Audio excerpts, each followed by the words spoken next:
అందరికీ నమస్కారం. జంతువులు ఎన్ని ఉన్నా వాటన్నిటిలోకెల్లా కోతి అంటేనే ఒక ప్రత్యేకమైన అభిప్రాయం మనకు ఉంటుంది. ఎందుకంటే మనిషి తర్వాత తెలివైన జంతువు కోతి కాబట్టి. ఈ కోతి ఒక సమస్యను ఏ విధంగా చూస్తోంది అన్నది మనకు చాలా దగ్గరగా ఉంటుంది. ఈ విషయాన్ని ఒక కథ రూపంలో చూద్దాం ఇప్పుడు. అనగనగా ఒక పెద్ద అడవి. ఆ అడవిలో అన్ని రకాలైన జంతువులు, పాములు, పక్షులు ఉన్నాయి.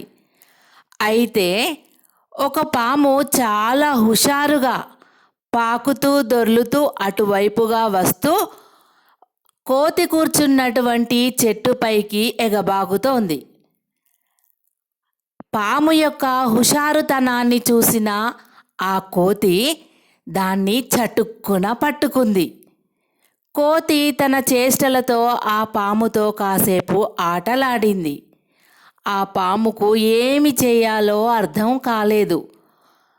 అలా అర్థం కాక అటు ఇటు కదులుతూ కోతి చేతి నుండి విడిపించుకోవాలని చూస్తోంది.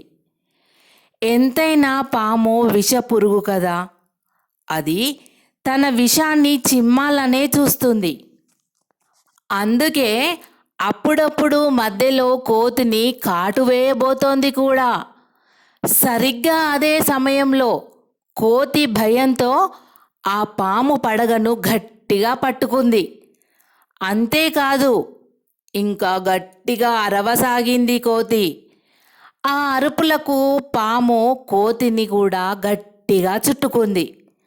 కోతి అరుపులు విన్న మిగతా కోతులన్నీ ఇలా అనుకోసాగాయి, ఇక ఈ కోతి బ్రతకడం చాలా కష్టం. ఒకవేళ కోతి పామును వదిలిపెడితే ఖచ్చితంగా కోతిని కాటు వేస్తుంది.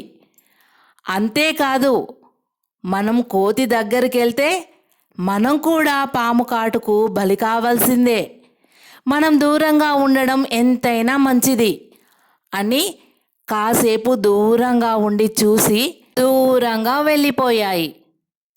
తన వాళ్ళంతా తనని రక్షిస్తారేమోనని ఎదురు చూసిన కోతికి నిరాశనే ఎదురయ్యింది.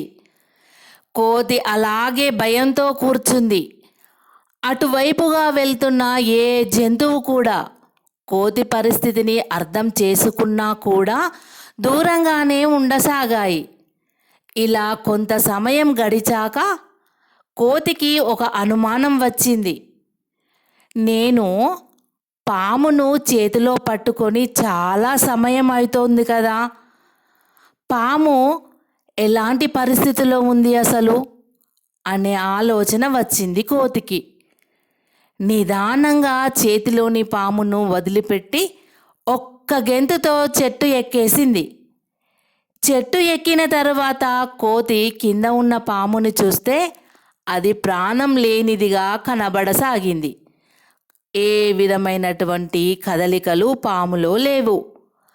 అయ్యో, నా చేతిలోని పాము నేను భయంతో గట్టిగా పట్టుకున్నప్పుడే ఊపిరి ఆడక చచ్చిపోయింది. వదిలేస్తే నన్ను కాటు వేస్తుందేమోనన్న భయంతో ఎంతో ఇబ్బంది పడ్డాను. విపరీతమైన భయం కూడా పడ్డాను.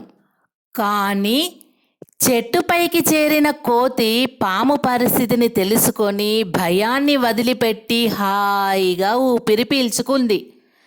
ఈ కథలోని నీతి ఏంటంటే, విషాన్ని చిమ్మే పాముతో ఎలా జాగ్రత్తగా ఉండాలో అలాగే నీకు కష్టం వచ్చినప్పుడు దాని గురించి ఆలోచిస్తూ భయపడుతూ ఆ సమస్యను పదే పదే ఆలోచించుకుంటూ ఉంటే ఆ కష్టం నిన్ను వదిలిపోదు.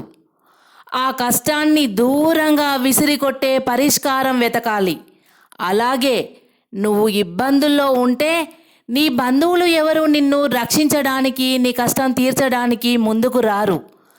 ఆ కష్టం తమను అంటుకుంటాయని దూరంగా వెళ్ళిపోతారు.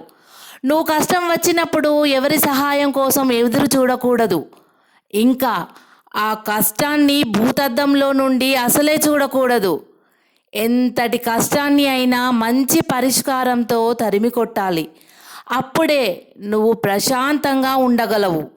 ఇక్కడ ఇంకొక విషయం కూడా గుర్తుంచుకోవాలి. ప్రాణం లేని పామును చేతిలో పట్టుకొని భయపడినట్లు లేని సమస్యను బాధను తలుచుకుంటూ భయపడకూడదు, బాధపడకూడదు. ఇక ఇతరుల విషయానికి వస్తే ఇలాంటి సమస్యనే ఇతరులకు వచ్చినప్పుడు పారిపోయిన మన బంధువులు స్నేహితులలాగా పారిపోకుండా మనకు చేతనైనంత సహాయాన్ని మాత్రం అందించాలి. అంతేకాని ఇతరుల పూర్తి సమస్యను మన తలపైన వేసుకొని ఇబ్బంది పాలు మాత్రం అసలే కాకూడదు. ధన్యవాదములు.